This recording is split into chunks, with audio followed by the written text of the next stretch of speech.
అర్హతలను బట్టి జాబ్ మేళాకు వచ్చిన ప్రతి ఒక్కరూ నైపుణ్యంతో కావాల్సిన జాబ్ని పొందాలని రాష్ట్ర రవాణా బీసీ సంక్షేమ శాఖ మంత్రి పొన్నం ప్రభాకర్ అన్నారు. ప్రతి ఒక్క విద్యార్థి తల్లిదండ్రుల ఆశయాలను వమ్ము చేయకుండా కష్టపడి చదివి మంచి ఉద్యోగాలు సంపాదించాలన్నారు.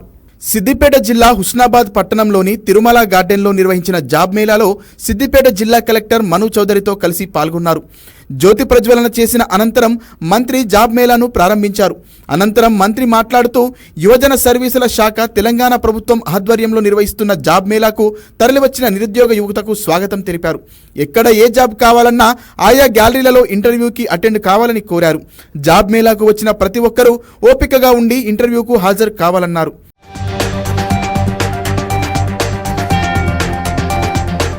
అంతేకాకుండా పాల ఉత్పత్తి, చేపల పెంపకం, గ్రామీణ పరిశ్రమలు కల్పించేలా కలెక్టర్ చర్యలు తీసుకోవాలని కోరారు.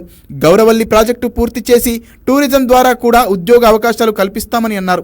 అందరూ ఇంటర్వ్యూలో సఫలీకృతులైన అపాయింట్మెంట్ లెటర్తో వెళ్లాలని శుభాకాంక్షలు తెలియజేశారు.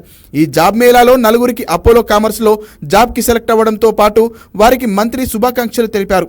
వారికి అపాయింట్మెంట్ లెటర్స్ అందజేశారు.